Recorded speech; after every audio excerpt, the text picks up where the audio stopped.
Greetings, travelers. Welcome to my campfire. Tonight we're picking up where we left off in Chapter 3 of the Dragon Heist. If you missed any of the prior videos, check the playlist in the description to get caught up. When we last saw our protagonists, they were on their way to a tavern called Felsen's Folly to interview Utsa, a bookstore owner who's been driven from her shop and residence by some kind of monster.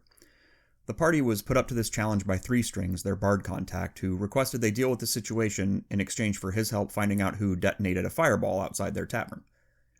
The heroes arrive at the tavern. They quickly spot Utsa. Three Strings had only given a vague description, but she's the only one in the room who's distraught and sobbing, so she kind of stands out.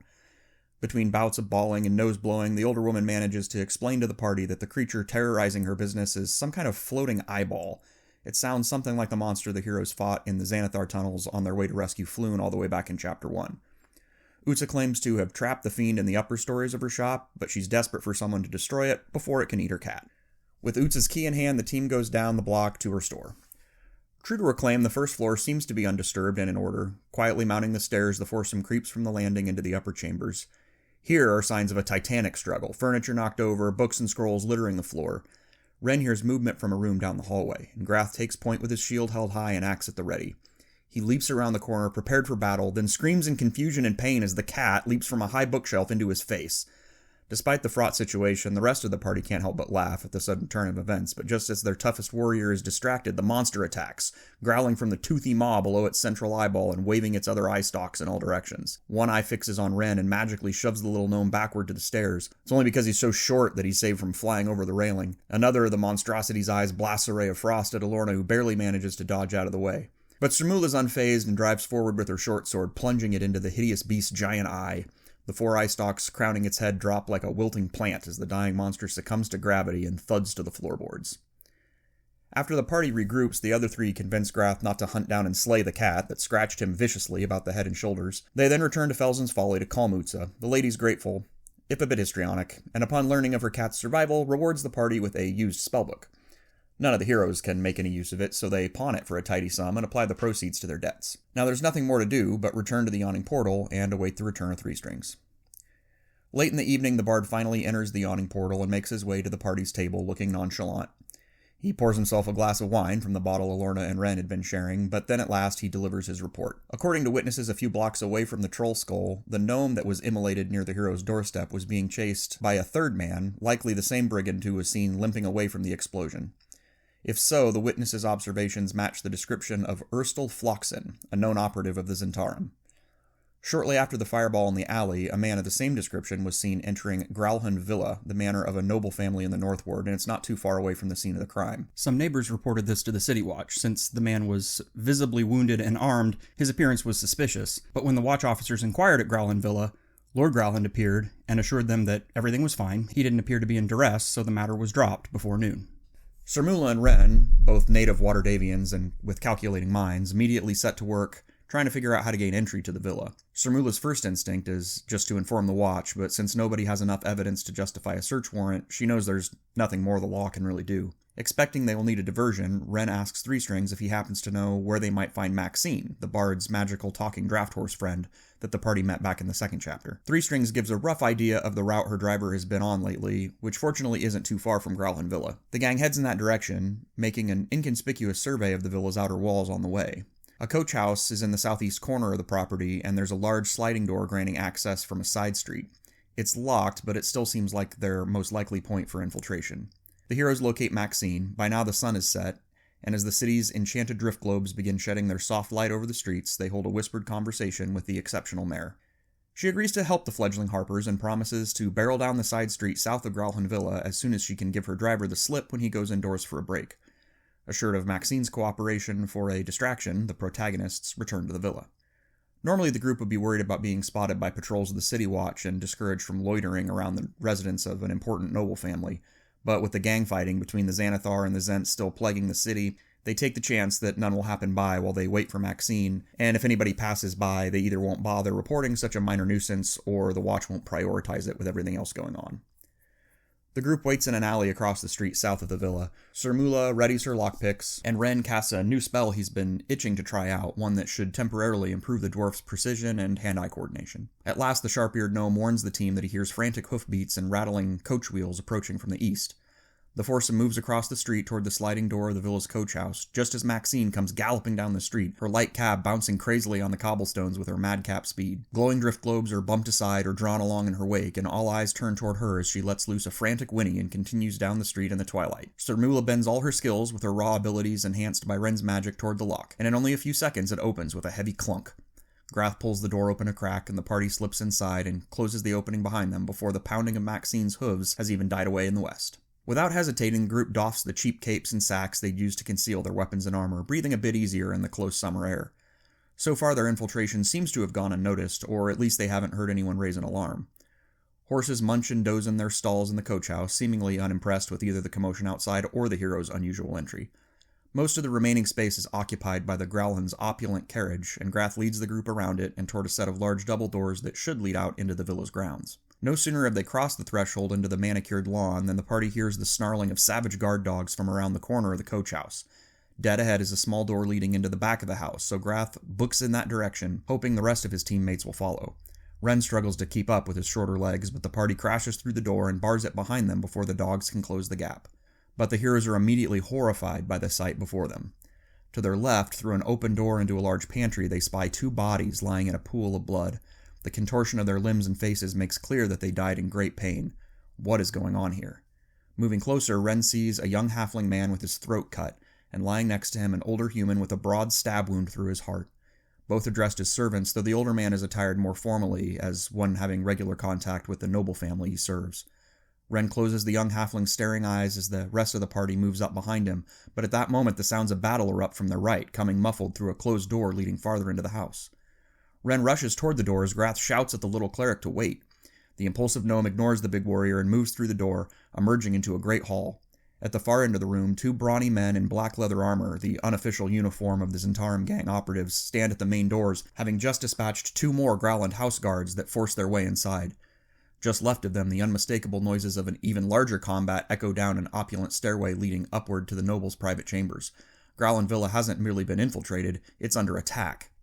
Wasting no time, Ren weaves together a trio of magic bolts and launches them into one of the Zent thugs' back. Grath is next through the door and takes stock with battle-honed instincts, charging the enemy and bounding over furniture to reach them.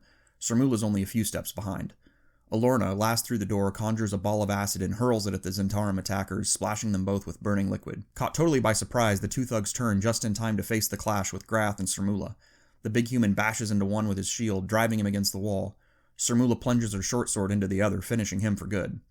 The first manages to push Grath away and lunges at him with his sword, but the dour warrior blocks the attack with his shield and swings his axe in a pair of quick, brutal hacks, reuniting the brigand with his ally. Now back on point as he prefers, Grath charges up the stairs toward the noises of cursing and clashing steel. Once at the top, the mercenary-turned-tavern owner is met with a scene of general confusion. A brute with a burned face stands straight ahead, alternating between trading blows with a guard in Growlhan livery and trying to bash down the door he stands near. To the left, two more Growlhan guards bar the way against four Zent gang members trying to kill or overwhelm the guards to reach a set of gilded double doors. The space is only 20 feet on a side, leaving scarcely any room for so many armed combatants. Bodies shove and bash into one another, trying to open up the space needed to bring swords and short halberds to bear. Undeterred, Grath charges the man with the burned face, reckoning this must be Erstal Floxen, the one who limped away from the fireball that morning, and determined to put the villain at bay. Grath bellows at the man to drop his blade as he raises his axe with menace. Sermula bursts into the space just behind Grath, then immediately goes after the other Zent attackers, catching them in a pincer with the Growlhan guards. Ren appears next and puts the force of magic behind his voice as he orders one of the Zent fighters to drop to the ground. His will overcome by Ren's enchantment, the enemy obeys. Alorna brings up the rear and sizes up the room, then carefully targets a sleep spell. One of the other Zent attackers succumbs, but she's miscalculated the spell's area and also catches the Growlhan guard who'd been attacking Erstal Floxen. The young man's eyes roll back in his head as he crumples to the ground. Erstal is undaunted by Grath's threats, and it seems a capable fighter in his own right. He feints expertly at Grath, then reverses course and aims a backhand slash at his neck. Grath only barely manages to avoid the attack by throwing his axe arm in the way, taking a nasty cut. Confused but heartened by the strangers coming to their rescue, the Growlhan guards press their advantage, and between the pair of them and Sermula, with some help from Alorna's magic, the Zent thugs are forcibly and permanently retired within a few moments. Ren, meanwhile, is dodging through the crush of bodies, trying to get close enough to Grath to use his spellcraft to staunch the big warrior's bleeding as he continues the battle with Erstal Floxen. The Zent villain, however, has realized his allies are slain. Despite his desperate position, his expression remains composed. He spots Ren and makes a sudden shift of footwork as he parries a blow from Grath's axe, then boots the gnome cleric to the floor. Pointing his blade at Ren's throat, Floxen forces Grath back as he moves toward the head of the stairway. A smile spreads across his face as the sound of boots on the stair treads reaches his ears. "That's the real strength of the Black Network," he brags. "There's always more of us." His arm tenses, preparing to slice Ren's throat, but his smile turns to horror when a chorus of gruff voices from the stairway orders, "Down arms! Down arms, every one of ye!" All those still conscious look toward the voices to see the green and gold tabards of the city watch as a full patrol choke the stairs, spears and maces at the ready. Erstal Floxen, his face twisted in impotent rage, drops his sword and raises his hands. The heroes do likewise, knowing disobedience will only result in serious legal trouble. The double doors burst open, revealing an elegantly dressed woman, attended by a menacing but well-groomed half-orc bodyguard. The smaller door behind Floxen swings back as well, and a stout, handsome man steps out into the antechamber. "Thank the gods you're here," he exclaims to the city watch. "Yes, and thanks to the bravery and vigilance of the city watch," the lady echoes. "Are you hurt, Lord and Lady Growland?" asks a watch official with a sergeant's crest on his uniform. "We're safe, but this one," she accuses, pointing at Erstal, "and his assassins have slain most of our house staff. We took the poor man in at his lowest, let him lodge with us, fed him at our table, and all along he was in league with his Zentarim, preying on our sympathetic natures to earn our trust, to let his villainous friends into our home and attempt to kidnap us." Erstal's eyes burn into Lady Growland's as she speaks, but he remains silent. "Everything's quite all right now, lady," the sergeant replies. "Once my men ensure the village secure, an inspector will be along to take your official statement. Who are these for?" "They've fought with us," one of the Growland guards offers hesitantly. "Yes, these brave adventurers must have heard the noise of battle from the street," Lord Growland announces. Before any of the heroes can speak, Lady Growland confirms, "Yes, I'm sure they realized there was no time to alert the watch. These courageous souls are our salvation, most assuredly. Without them, who knows what might have happened to us or to our poor children." The sergeant casts a dubious eye over the group and their weapons on the floor. "No charges, then?" he confirms. "Heavens, no," Lady Growland insists. "If there's any justice left in this city, you'll arrest this cur at once and allow these selfless citizens to go about their business." There can be little doubt Lady Growland is whitewashing the truth in order to expedite the departure of the watch and the heroes from her home, but the sergeant doesn't seem inclined to go against the word of a powerful and potentially vengeful noble family. He relents, taking the protagonists' names and residence and returning their weapons to them after escorting them to the villa's outer gates. "My superiors will need to question you tomorrow. Don't make yourselves inconvenient to find." Sir Mula assures the sergeant they'll cooperate fully, then the group returns to the Troll Skull to do the best they can to get their stories straight. The next day wears on, though, and nobody from the city watch appears. Grath is behind the bar at sunset when one unexpected visitor does arrive. Renaer Neverember strides through the door with his customary charm. "Our next payment isn't due for another week," Grath insists, trying, despite himself, not to offend his benefactor while protecting his own wallet. Seeming to take no offense, young Lord Neverember waves away Grath's concern. "This isn't about that," he assures. "Is there somewhere we and your friends can speak in private?" Sir Mula overhears the conversation and makes sure their floor manager will be all right without them for a few minutes, then asks him to assign someone from the kitchen to cover the bar. Once the foursome is secreted in upstairs chambers with Renaer, Lord Neverember addresses the group. "I'll begin with the good news, if we can call it that," he says. "I don't think you'll be paid a visit from the City Watch any time soon, despite the fame of what the broadsheets and criers are calling the Growlhund Villa bloodbath." "How's that?" Alorna asks. The watch sergeant absolutely wasn't buying the Growlhund's whole story. "It wouldn't be true to say the Lord and Lady Growland are Waterdeep's most popular nobles, not by a long stretch," Renaer answers. "But they aren't without their supporters in the watch. They're eager for this whole thing to be settled as soon as possible without too much poking around." "They're definitely involved then," Sir Mula confirms. "Involved in what, though?" Ren ponders. "We still don't know who the gnome was or why he was coming here, and the Nimblewright or whatever it was that caused the fireball is still in the wind." "Which leads me to the bad news," Renaer continues. "I'll spare you the details of everyone I've spoken to and all the pieces I had to stitch together to figure out what I'm about to tell you. The short version is this. As much as I'd like to leave my disgraced father forever in the past, even in exile the man retains friends and agents in this city. Some of them keep tabs on me, and one of those was a gnome named Dalakar. Do you remember what I told you about the Stone of Golor?" Grath perks up. "Yeah, the artifact you said might be the key to all the money your father stole and hid somewhere." Renaer nods. "I stopped noticing Dalakar slinking around a few weeks ago. I didn't give it much thought at the time, at least not much more than good riddance to bad rubbish, but that wasn't too long before Floon and I were kidnapped.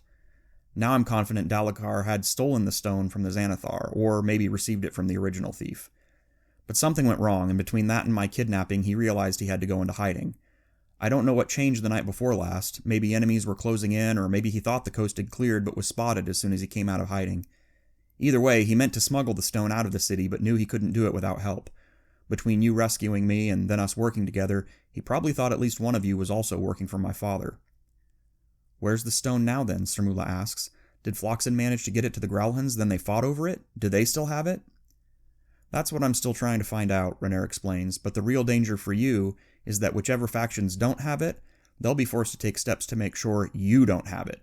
You need to watch your backs. Alright, travelers, that's the end of Chapter 3. The plot has thickened, the action is heated up, and the whole concoction is set to boil over in Chapter 4. Add your own cooking metaphors in the comments, along with your feedback on my videos and your predictions for the story. Who do you think has the Stone of Golor now? Are they working for Renaer's father or seeking the stolen hoard for their own purposes? Do you think they need the money for its own sake, or do they have some nefarious plot they need to finance? I look forward to reading all your thoughts in the comments. Don't forget to leave a like on the video and subscribe if you haven't already. And while I'm doing the begging thing, if you've read any of my novels but haven't left an Amazon review yet, going there and giving me a rating would be a huge help. Amazon doesn't allow authors to provide any incentives for reviews, so all I can do is humbly ask for your support, so please forgive the begathon portion of the video. Well, that's all for now, travelers. Thanks for watching, and as always, until we meet again, keep your fire bright.